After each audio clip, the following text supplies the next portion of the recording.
Hi everybody! Today I'm going to show you how to put your strings on your viola or violin. I'm going to use my viola as an example, but it's exactly the same procedure to put strings on a violin. So, without further ado, let's talk about what we need to put the strings on the viola. The most important thing that we really need to put the strings on, other than a new string and our viola, is a good sharp pencil. So you can see I've got a good point on this. The reason for this is that we need the graphite inside the pencil to lubricate the grooves where the string sits on the instrument. That's right here on what's called the nut, piece of ebony, where there's a groove where the string sits, and on the bridge where the string sits inside the groove, right here. I'll show you how to do that in a few minutes. Another thing that's really good to have is peg dope. This is like peg wax, and it's made for making the pegs lubricated easier. So basically this one is made by W.E. Hill & Sons, and it's a peg compound, and when you open it up, it looks like brown lipstick. We use that to rub onto the peg, and it helps us not to have sticky pegs or slipping pegs. We'll get to that in a few minutes. Something really good to have if you have it around is very, very soft. It's called 000 steel wool. So this is like a piece of cloth, and it's really good for cleaning the fingerboard and cleaning the pegs. We'll also get to that in a few minutes.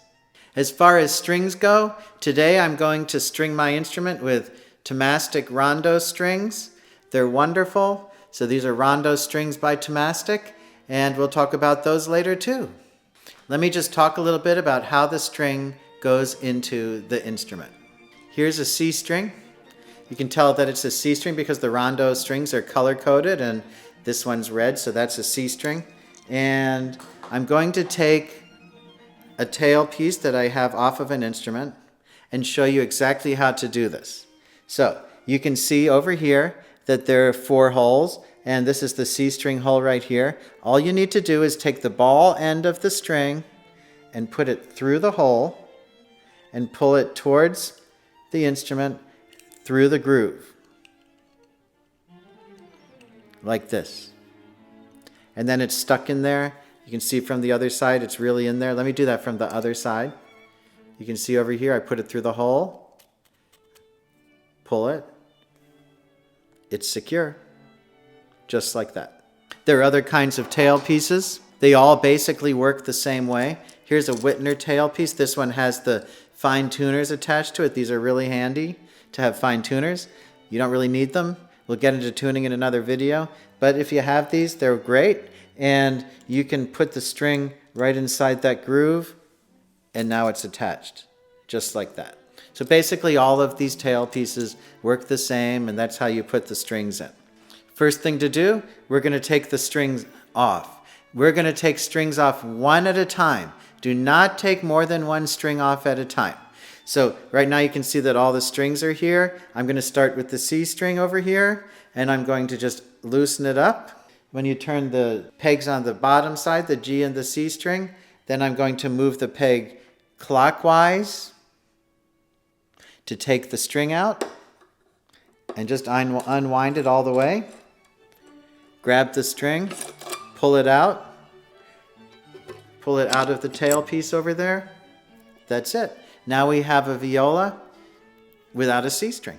While the string's off, it's a good time to rub the fingerboard with steel wool. That smooths it out and makes it easier to play. Takes off some of the dirt. I didn't mention this before, but you can actually use a little piece of alcohol. Don't get the alcohol on the wood of the instrument. Generally, if I'm going to use alcohol on my fingerboard, I hold the instrument down so that it doesn't drip on the instrument, and just rub the fingerboard like so. Nice and clean. In fact, I'm going to do the whole fingerboard right now. So let's just take a second to do that. Get the gunk off. You can see it's got a lot of dirt on there, so I'm doing the right thing.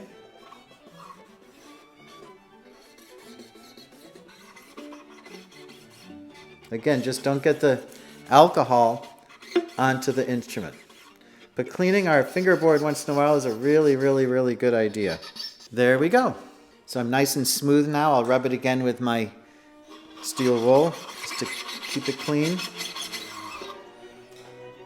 Oh, that's beautiful. Okay, the next thing, I'm going to pull the peg out like that. No problem. Okay, so then I've got an empty peg hole here and I've got the peg in my hand. For now, I'm going to take the steel wool and just rub the peg down a little bit, just to smooth that down. The smoother the peg, the easier it turns, the better it works. I'm going to take the peg dope and I'm going to run it on the lines where it touches the instrument. Like so. So I'm just going to put it kind of all over the place, just like this. You don't need that much of it. If you want to put a lot of it on there, that's fine too. Before I do anything, I'm going to take the peg, put it back in the hole, and turn it a few times so that the peg dope gets into the holes of the instrument and gets spread around the string, and then you can see it over there that feels good, nice and smooth. That's it. Now when you look at the peg, there's a little hole in there, you can see, and basically I'm just going to take the peg, the string, the end of the string, and put it right through the hole. I try to get about that much string sticking out of the hole, and that's it. The only thing is we need to do that while the peg is in the instrument. So let's start to do that. I'm going to do this standing up, but I really recommend that you do this sitting down. I'm going to take my pencil and I'm going to draw into the grooves of the nut right here and of the bridge. This makes the string operate smoother and it makes the string not break and work better. I'm going to take my string and the first thing I'm going to do is I'm going to put the string, as we discussed before, into the hole of the tailpiece, and then I'm going to pull towards the instrument and pull it tight so that we're inside the instrument. And then I'm going to take the other end of the string. I'm going to move the peg until I can see the hole, being careful.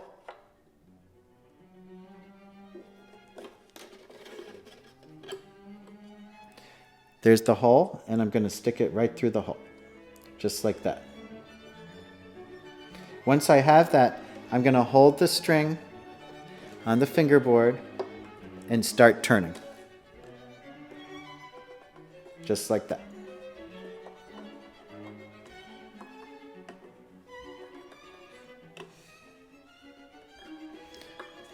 The string's on, and you can see I've got some slack over here, so I'm going to hold that, and I'm going to keep turning until the string goes all the way in. I make sure that the string is going to be inside this groove here, which I've already lubricated with the graphite or the pencil, and I've got this groove right there, which it'll go into, and I'm going to keep on turning. There we go. Everything looks good. Now,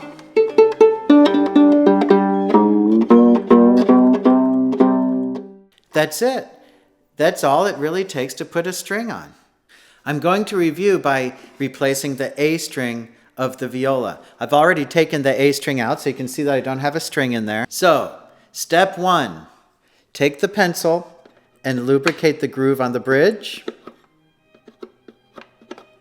and the groove on the nut, the ebony piece right near the peg box.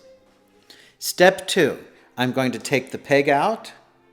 I'm going to clean it with steel wool a little bit. You don't have to do that. If you don't have steel wool, it's no problem, just something I like to do. I'm going to take the peg dope, which if you don't have, it's okay too. You can buy some after you've learned how to do this, but it's good to have. I'm going to put that on the peg, just a little bit. Put the peg back in the hole and work it in, work the peg dope in. Step 3, I'm going to put the string down in the tailpiece. Over here you see that I have a fine tuner, so it's just a little different. I'm going to fit the string into the fine tuner groove should be wearing my glasses for this. Hold the string with my finger. And step 4, I'm going to move the hole over so that I can get the string in. There it is.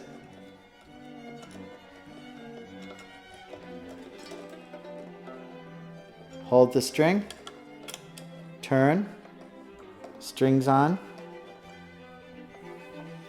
Looks like it fell off down here, so that's no problem. I'm just going to turn it up a little bit till I'm close, and then fit it back in the bottom here,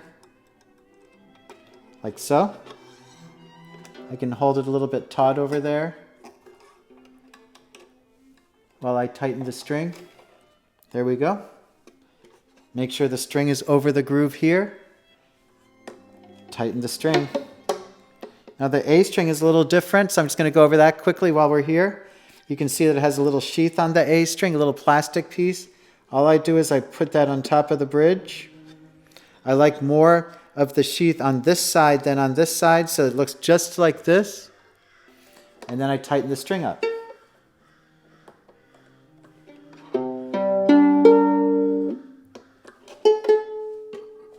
Now I have a fine tuner I can tune with.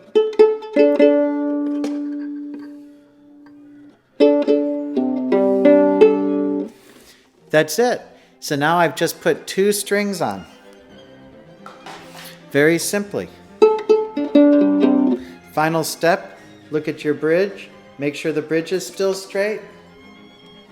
If it's not straight, we can adjust it. Just hold the bridge with both hands. I'll do another video on how to straighten the bridge, but right now the bridge is straight, so we leave it at that. You can show it to your teacher and have them straighten the bridge for you if you're scared to do that at first. But I will make a video very shortly about how to adjust a bridge. Let me answer just a few questions. How often should I change my strings? Well, that's a hard question to answer, but I can give you some ideas. First of all, if nothing goes wrong with your strings, I recommend to change your strings about once every 4 to 6 months. Other reasons to change strings. One of them is sometimes we start to unravel a little bit, or we get a bumpy spot like there is right here. So if there's a bumpy spot on your string, or if it starts to unravel, or sometimes if we don't lubricate the bridge or the nut, we'll get a little bit of peeling over there, then I recommend to change the string at that point.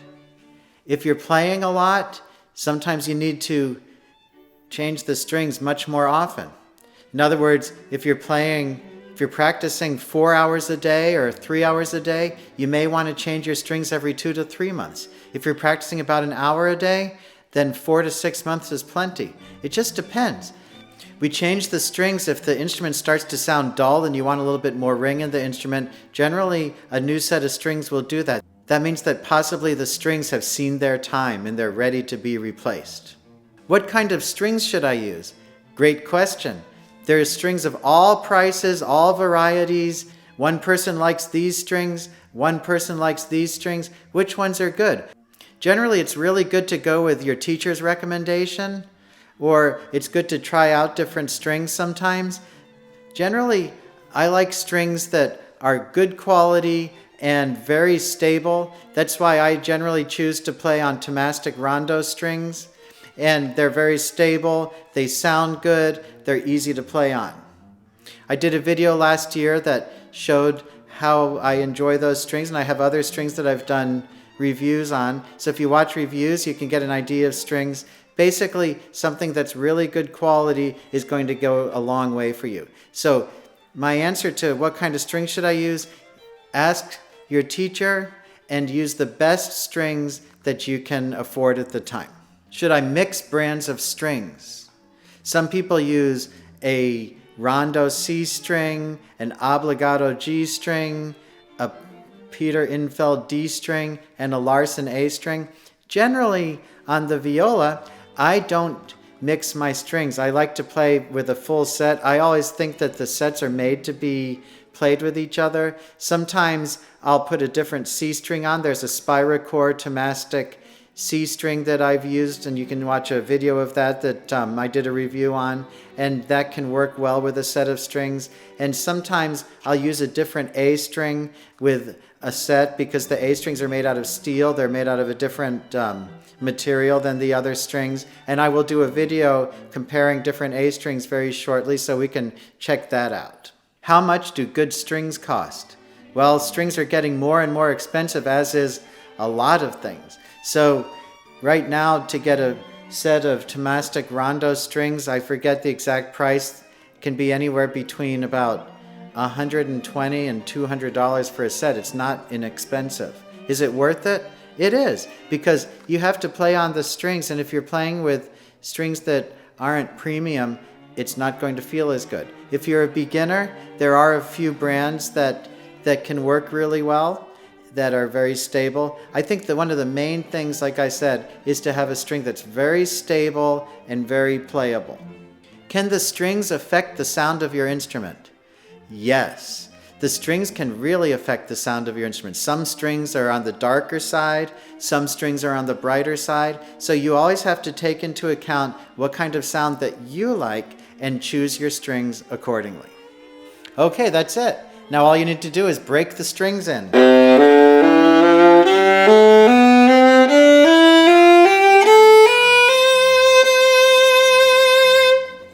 Perfect. Great. So that's how we change the strings. If you have questions, please ask me down in the comments below. It's awesome if you want to see other videos like this, or all the tutorials that we do, or the performances. Don't be afraid to subscribe to the channel and hit the button to give you notifications of future videos. So until I see you the next time, happy practicing!